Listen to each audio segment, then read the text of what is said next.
Karibu tena mtazamaji, unaendelea kutazama taarifa za mbiu ya KTN. Na gavana wa Meru Kiraitu Murungi amesema licha kwamba eneo la Mlima Kenya lina idadi kubwa ya wananchi, mgurumo wa eneo hilo kisiasa hausikiki kama ilivyokuwa awali, na kuna haja ya kuwa na kiongozi ambaye ataweza kuwakilisha eneo hilo inavyostahili. Kulingana na Kiraitu, spika wa bunge la kitaifa Justin Muturi anatosha kuwa msemaji wa eneo hilo.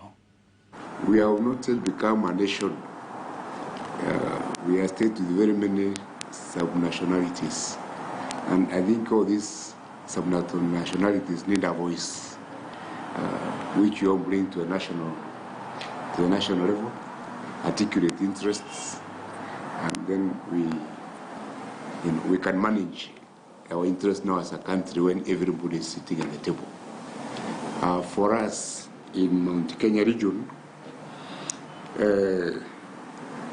despite our numbers, we have lost the voice. We have lost the political strength, and we need to capture that voice back. And we think that the person who is praised by history, the person who is in a direct position to speak for us, and with a lot of experience because he's interacting with the members of parliament from all over the country on a daily basis, and for a number of years, he is no other than Mr. Justice Muturi. So looking at other people who would like to be crowned, personally I think Justice Muturi is most qualified, of all those people. And don't underestimate those elders. I think they are also consulting among themselves. They have seen many things come, and pass. We cannot dismiss their history. And so I think what's going to happen on Saturday is significant, especially with Muturi having been endorsed by elders from Meru, by elders from Membu. I think it's only logical that our elders from the other side of the mountain should also support him. We in Mount Kenya East have supported our brothers from the west of the mountain for many, many years. I don't think it is asking too much. Na mtazamaji, wakazi wa kaunti ya Embu pia wametoa hisia zao kuhusu kutawazwa kwa Justin Muturi kama msemaji wa eneo la Mlima Kenya. Tusikilize baadhi ya kauli zao. Vile naweza sema kuhusu hii kutawashwa kwa JB Muturi kama spokesman wa hii region, tunaona hafai juu anatawazwa na makabila kama Wakikuyu na Wameru, na huku Embu bado hatujaona kitu chochote ametufanyia sisi. Unajua spokesman anafaa kuwa spokesman from the tribe he is coming from. Huku Embu hatujaona ile maendeleo ametufanyia, hatujaona akiongelea stories za Waembu, hata elders wa Embu na tuko nao bado hawajamuidhinisha kama spokesman wa hii region. So we are wondering who are those guys who are appointing him as the spokesman of the Gema. Hata hapa Embu hajawahi fika kutuambia ati ni elder ama nini. Tunasikianga akiwa mbunge. Na hii ground iko hajakuja kuambia vijana yeye ama wazee wa Embu hajatuambia ati yeye anataka kutawaliwa awe mkubwa wa Mount Kenya East. Kwingineko, washikadau wanaojishughulisha na masuala ya kulinda mazingira kaunti ya Taita Taveta wameshirikiana na jamii za eneo hilo katika juhudi za kuhifadhi misitu kando ya mito, hasa kando ya mto Voi. Wakazi wanaoishi karibu na mto huo wamehimizwa kuhifadhi mazingira hayo. Hezron Kimari ana taarifa hiyo kutoka mjini Voi. Naam, washikadau mbalimbali wa mazingira kutoka kaunti ya Taita Taveta wameweza kuja pamoja ili waweze kusaidiana ama kuweza kuimarisha upanzi wa miti katika lile swala la serikali kuhakikisha kwamba kunayo asilimia ya kutosha ya upanzi wa miti ama ya msitu. Na hivi sasa nitakuwa nasikiza tu baadhi ya maongezi ama kauli za viongozi kuhusiana na swala zima la upanzi wa miti katika kaunti hii ya Taita Taveta. Kwa sema ukweli hatuwezi tukablame anybody vile, kwa sababu watu wengi wenye ama activities nyingi zenye zinaendelea kwa hii mto ni wananchi wakijaribu kujitafutia nini riziki na kujaribu kuana living. Kuna sad harvesting yenye inafanyika kwa hii mto. Mostly tena utakuta kuna maybe kulima, watu wanalima mpaka karibu na mto sana. All that one is being addressed kwa sababu tunashirikiana na NEMA, National Environment Management Authority, to try to regulate hiyo maneno ya sand harvesting, and I hope tuko na ofisa wa NEMA hapa, and tunashirikiana ndio tuweze kuona all those areas zenye maybe sand harvesting imefanyika zimekuwa rehabilitated, zirudi vizuri. Lakini tena hata hiyo ukataji wa miti, kwa sababu ukiangalia vizuri along the river utakuta kuna hii mti inaitwa madhenge. Madhenge ndio imekaa kama weed pale, na ndio tunataka kureplace, kama inawezekana tu replace na the indigenous trees, ndio tuone kama itamea vizuri. So tunashirikiana na all the stakeholders wenye wako, watu wa agriculture, county government, ndio tuone hiyo mti imerudi. Nataka kusema kwamba Rua ni kiungo cha jamii, si kiungo cha serikali, ni kiungo cha jamii. So wale wote tunaopakana na mto ni haki kabisa tujiunge, tukae pamoja na tushirikiane ili tuendeleze mada ya kuweza kutunza na kuhifadhi mto Voi.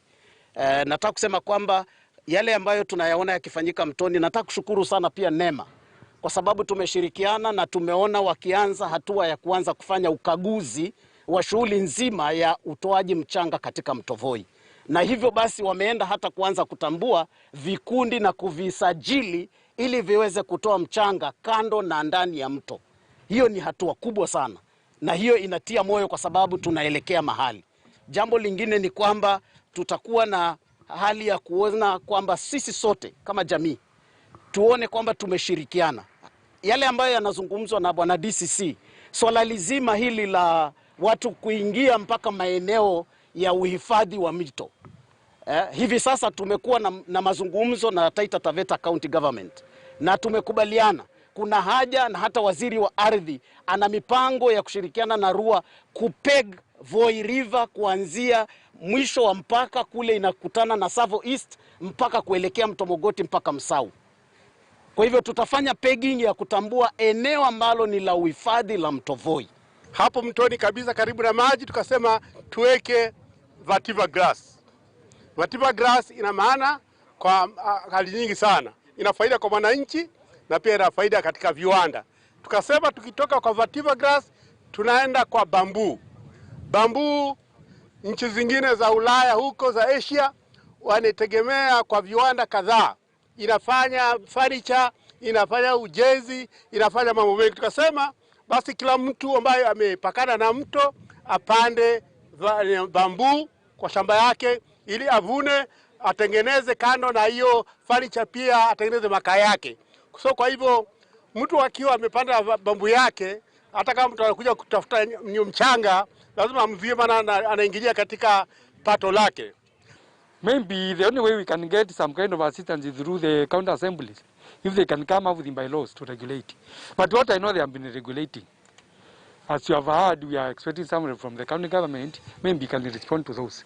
But what I want to emphasize is, we should not wait for the government to come and act. Let's start acting as individuals, on our individual capacity. Because at the end of the day, this river serves all of us.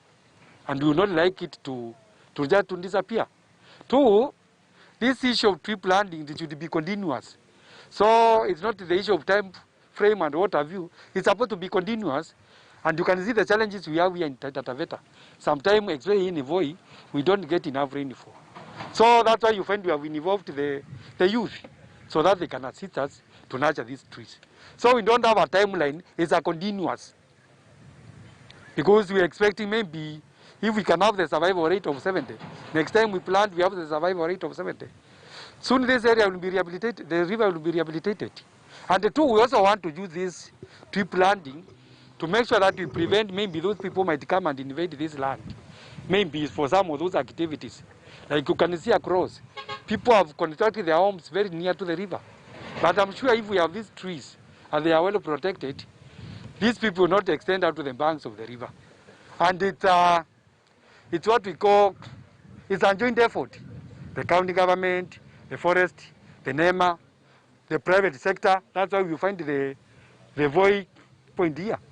Na kama ulivyosikia, washikadau hao wanaweza kuhimiza jamii nzima ama wakaazi wote wanaoishi katika kando ya mto katika kaunti ya Taita Taveta waweze kuhakikisha wanapanda miti ili kuweza kuimarisha mazingira. Nikiripotia KTN News kutoka Voi, mimi ni Hezron Kimari. Na miaka 5 baada ya Rais Uhuru Kenyatta kutoa agizo la jamii ya Isahakia iliyoko Naivasha kupewa makao, Tume ya Kitaifa ya Ardhi ya NLC bado haijatimiza agizo hilo. Jamii hiyo inadai licha kwamba imeishi kwa miaka mingi katika eneo la Naivasha, ardhi walioachiwa na mkoloni inaendelea kugawanywa na kuuzwa na baadhi ya watu walio na ushawishi mkubwa. Kulingana na kiongozi wao Ahmed Ali Farah, jamii hiyo inaendelea kuteseka huku wengi wao wakipoteza maisha yao wakisubiri kufanyiwa haki na tume ya NLC.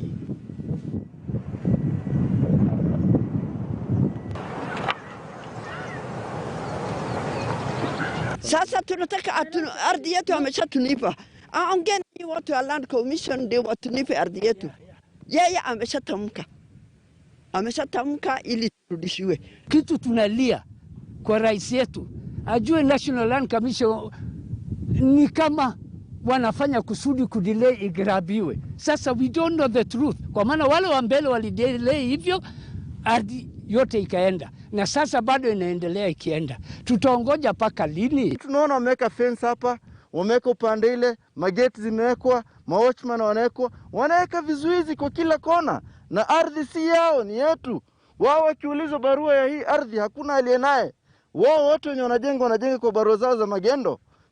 Si barua ya haki. Kwingineko, watafiti wa dawa za kiasili, maafisa kutoka makavazi ya kitaifa pamoja na wawakilishi wa kaunti za Embu, Nyeri, Tharaka Nithi na Murang'a wametia sahihi mkataba utakaowezesha kuendeleza utafiti wa dawa za kiasili. Hatua hii imefikiwa baada ya kikao cha siku 2 kilichoangazia jinsi washikadau wote watakavyoshirikiana katika kutafuta tiba ya baadhi ya maradhi yanayoripotiwa nchini. Mwanahabari wetu Moige William anataarifu zaidi kutoka kaunti ya Embu. Na shukran. Na ni kongamano ambalo limewaleta pamoja washikadau katika ile sekta ya kitamaduni zaidi ya kaunti 3 ikiwemo Murang'a, Nyeri, Embu, Tharaka Nithi wakiwemo hapa. Na kati ya hao washikadau ni wizara za county pamoja na National Museum na pia watafiti wa zile dawa za kienyeji. Lakini kwa sasa tu niungane na mtafiti katika National Museum, watueleze tu haswa kiini cha mkutano huu ni upi. Tuanze na jina lako, tueleze kiini cha mkutano huu ni upi. Asante, nashukuru. Kwa jina naitwa Dr. Tunga Nyachio. Kiini cha mkutano huu ni kwamba tungependa kupata dawa za kiasili ili tuweze kufanya utafiti kwa hizo dawa, na tunaenda kuangalia kama hizo dawa zinafanya kazi, na pia tuweze kuangalia kiwango ambayo mtu anaweza kunywa ndio aweze kupata uponyaji, na pia tuweze kuangalia kama siko safe, ile inaitwa safety. Na serikali imeweza kutambua wale watu ambao ni wa kiasili ili waweze kuleta madawa zao tuweze kutafiti, kwa sababu tunajua nchi zingine kama China, Brazil, India pia zimeweza kutambua sekta hiyo. Ndio maana tuko hapa. Yes. Na siku ya leo tumekuwa na kikao ya kusign document ambayo inaitwa prior informed consent, kwa sababu ni sheria wale watu unachukua dawa kwao lazima waeleze hiyo dawa unafanyia nini na wata benefit namna gani. Asante. Asante kwa muda wako. Na mnaeleza kwamba kuna ule mkataba wametia sahihi. Nizungumze tu na mwakilishi kutoka kaunti ya Nyeri ambaye ni waziri. Je, mkataba huu utaweza kusaidiaje nchi, kaunti na pia watafiti wa dawa za kienyeji? Tuanze na jina lako. Asante sana. Kwa jina naitwa Diana Kendi Taricha. Mimi ni waziri wa utamaduni, biashara na vyama vya ushirika kule Nyeri County. Mkataba huu utaweza kutusaidia na watu wetu wa kule Nyeri County na kama counties kuangalia kwanza wale watu wenye wamekuja na ujuzi huu, this knowledge, wanapata ile yenye ni haki yao. Mnajua kuna ile mambo inaitwa intellectual right, na kama tumeelezwa na daktari, sheria it requires that watu wote wenye wanatumia utafiti wenye umefanywa na mtu mwingine, yule mtu awe amekubali. La pili, kama county tuna wasiwasi haswa kama kaunti ya Nyeri, kwa sababu tunaongoza kwa magonjwa yale yenye ni non-communicable, diabetes, blood pressure. Tunajiuliza pale kitambo hatukuwa na magonjwa haya. Inaweza kuwa labda ni vitu venye tunatumia saa hizi, ni madawa tulikuwa tunatumia hapo awali, ni vyakula tulikuwa tunakula pale awali. Sasa tunataka kurudi nyuma juu saa nyingine tunaangalia teknolojia za nje, tunasahau zile tulikuwa nazo. Na kitambo hatukuwa na shida hizi. Kwa hivyo kama county we are very very committed kujua kama kuna mambo tunaweza fanya to improve the healthcare especially of our people. We are very keen. Most of our budget goes to health actually. Shukran kwa muda wako. Niruhusu tu nizungumze na mtafiti mmoja wa dawa za kienyeji. Nieleze tu, tuanze na jina lako, na je, katika huu mdahalo ambao umekuwa ukiendelea kutoka jana hadi leo, wewe kama mtafiti utasaidika kivipi? Mimi kwa majina naitwa Ng'ang'a Gaithori kutoka Murang'a County. Nimekuja hapa kama young champion. Kitu ya kwanza ningetaka kusema tumefundishwa na tumesoma. Tuondoe ile mentality. Kama mimi nilikuwa naona ati dawa za herbs ni za wale sorcerers, wale warogi. But sisi kama young generation, we want to pass to generation. Sababu ukiangalia wazee wengine ni wakongwe kabisa. Kwa hivyo wakiondoka wataacha kina nani? Si sisi. Kwa hivyo tumekuja hapa, tumefundishwa, tumesoma, na tukitoka hapa tutapeleka injili kuwa herbal medicine si ya warogi, ni dawa ambazo zinatibu. Wakoloni walikuja hapa hivi wakatuambia ati herbal medicine ni mbaya, lakini ukiangalia vizuri hawa wakoloni ndio wachukua hizi herbs wanapeleka manchi za kwao. Kwa hivyo we want to change that. Mimi kama young generation nikirudi Murang'a nitaenda Nyeri na hizo kaunti zingine tufikishe ujumbe kuwa herbal medicine ni mzuri. Shukran kwa muda wako. Na mimi ni mtafiti mmoja wa dawa za kienyeji. Ni kikao ambao kimekuwa kiendelea kutoka jana, kinatamatika leo. Kaunti kadhaa ikiwemo kaunti ya Nyeri, kaunti ya Embu, kaunti ya Kirinyaga, Tharaka Nithi wakikongamana hapa katika kaunti ya Embu. Ni hayo tu kutoka kwangu, Mwege William, kwako studio. Asante sana Mwege William kwa hiyo taarifa. Kwingineko, wafanya biashara mjini Moyale wanalalamikia hali mbaya ya barabara mjini humo, hasa barabara ya biashara na soko wazi ambako hakupitiki wakati wa mvua. Wakiongozwa na mwenyekiti Ali Nur Mumin, wafanya biashara hao wamelaumu serikali ya kaunti ya Marsabit kwa kutowasikiza wanapolilia hatua kuchukuliwa. Walisema licha ya kulipa mamilioni ya pesa kwa ushuru, kilio chao kimeendelea kupuuzwa.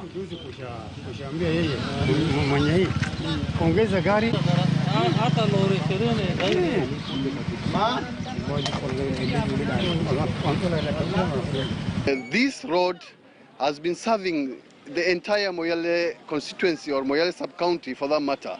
What we are seeing is this vacuum of leadership, both from county government and national government. We are once again appealing to see this situation maybe on a tarmac basis, because the contractor was awarded like 6 million shillings 3 months ago. It just rained one time, then everything went awash. Kuna uchungu mingi kwa sababu kina mama yetu wanauza chakula ndani ya matope ambao mali chafu, ambayo sisi tuko na governor, tuko na mjumbe, tuko na MCA, tuko na pesa ya county 8.7 billion. Hiyo pesa hakuna kitu imetusaidia kwa kweli. Ile kuna kama mara 5 mara 6 imewekwa maram, na hiyo maram ni maram ya unga powder. Mvua ikinyesha hiyo powder inakuwa uji. Serikali ya kaunti isaidie sisi, barabara yetu ni mbaya sana. Juzi pia tumekosa pale ya kusali juu ya matope. Kutembea pia ni shida juu ya matope. Kunuka ni kitu kingine juu ya matope.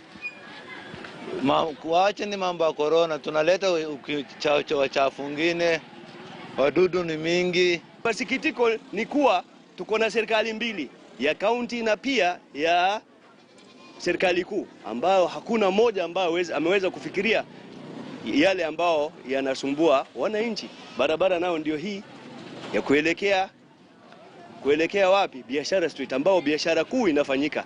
Unakuja kuta ndio town, ndio center ya town. Hii ndio kitovu ya Moyale. lakini unaona vile ambavyo iko. Mtazamaji, wanachama wa baraza la chama cha walimu yani KNUT tawi la Migori wameunga mkono hatua ya kumwondoa madarakani mbunge wa kuteuliwa Bwana Wilson Sossion kwenye nafasi anayoshikilia chamani kama katibu mkuu. Baraza hilo lililo na matawi matatu, Migori, Rongo, Kuria Mashariki na Kuria Magharibi, linasema litaunga mkono Henry Oyu anayepanga kumrithi Wilson Sossion. Solidarity forever, for the union makes us strong.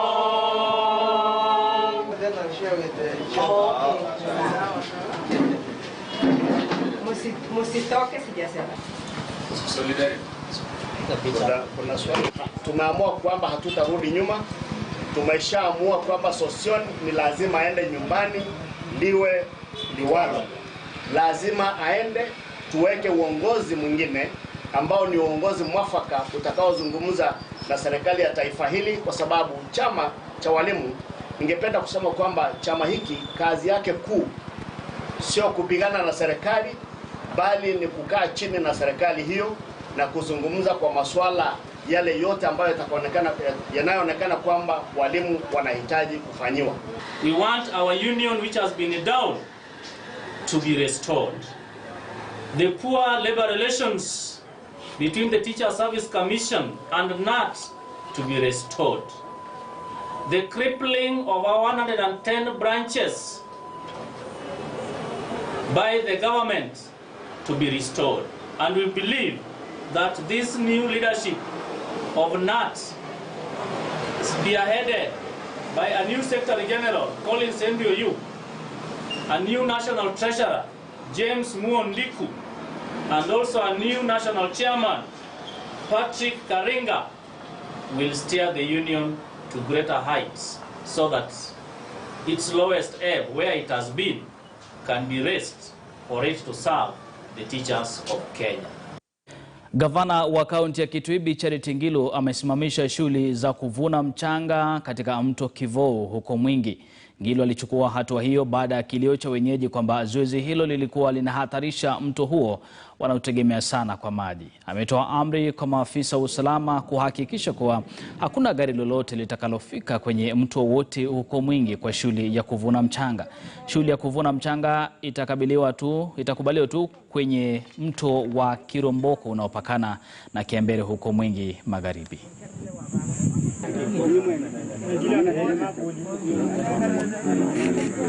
There has been an outcry. One side there is an outcry of the sand harvesters destroying this river because our riverbeds, our rivers are really our main source of water here in Kitui. But if you look at this river, it has been badly destroyed to the extent where only stones, you see stones anymore, you don't see the river. And what we have agreed with these young people here, I feel their need to do this work because they also do not have another job. And therefore I've agreed with them that since Kitui County has established an empowerment fund, I'm going to get them into something else. And for that reason, I've asked them to leave. And the law enforcement are going to enforce that no more sand will be harvested from this river. Mtazamaji, baada ya hiyo taarifa yake Charity Ngilu katika kaunti ya Kitui, basi naomba kutamatisha taarifa zetu za mbiu ya KTN. Nasema ni asante sana. Ifikapo mwendo wa saa 11 basi Hassan Juma atakuwa anaingia uwanjani kuletea taarifa za zilizala viwanjani. Mie kwa jina ni Nicholas Ombua na kutakia jioni ya kufana.